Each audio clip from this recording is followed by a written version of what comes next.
మహిషాసురుని సంహరించింది. దసరా వచ్చిందని మాత్రం మనకు తెలుసు. మహిషాసురుడి కంటే ముందు కూడా అమ్మవారు యుద్ధం చేసినటువంటి రాక్షసులు కూడా ఉన్నారు.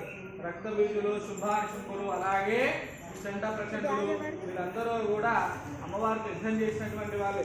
కాబట్టి అలాంటి రాక్షసుల నుంచి కూడా బాధల్ని నివారించేసింది. కాబట్టి అమ్మవారు దుర్గాగా అవతారం ఎత్తిందన్నమాట. అంటే ఈ దుర్గా అవతారం యొక్క విశిష్టత ఏంటంటే, ఇంతవరకే కూడా మహిషాసురుడు యొక్క సైన్యం అంతా కూడా, అంటే బండాసుడు అనేటటువంటి రాక్షసులు, రక్తబీజుడు, శుంభాశుంభులు, అలాగే చిట్టడు ప్రచండులు, అలాగే తర్వాత ధూమ్రలోచనుడు, ఇలా అనేక రాక్షసులని, హిరణ్యాక్షుడు, వీళ్ళందరూ కూడా ఉంటారు కదా, వాళ్ళందరినీ కూడా సంహరించడం కోసం అని చెప్పేసి అమ్మవారి యొక్క దుర్గా అవతారం వరకు యుద్ధం చేస్తారు.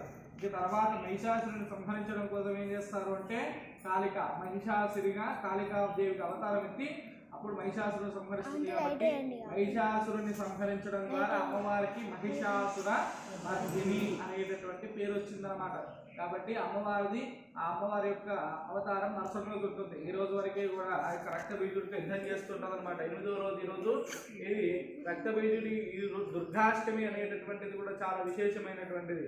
ఈ యొక్క దుర్గాష్టమి రోజున, ఈ యొక్క నవరాత్రుల్లో దుర్గాష్టమి రోజున అమ్మవారి విశేషంగా కానీ అమ్మవారి యొక్క నామస్మరణ స్మరిస్తే మాత్రం మన దగ్గరికి కష్టాలు దరిచేరవట. అంటే అష్టమి రోజున ఏ పని మొదలుపెట్టినా కూడా కష్టాలతోనే మొదలవుతుంది కదా.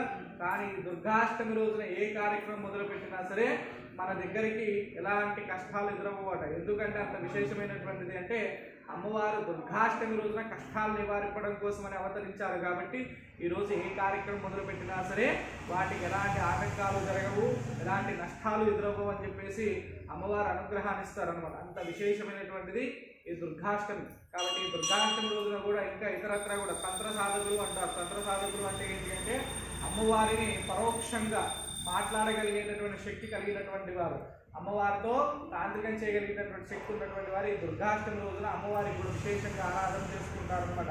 చాలా విశేషమైనటువంటిది దుర్గా అవతారం. కాబట్టి అమ్మవారికి ఈరోజు కుంకుమార్చన చేసుకున్నాము. ఇక ఈ యొక్క నవరాత్రుల్లో అమ్మవారు ఏ యొక్క రాక్షసుని సంహరించారు అనేటటువంటిది మొన్న ఆదివారం జరిగినటువంటి చండీ హోమంలో వివరించాము. ఇక మళ్ళీ వచ్చే సంవత్సరం కుదిరితే అప్పుడు పెడతాము. కాబట్టి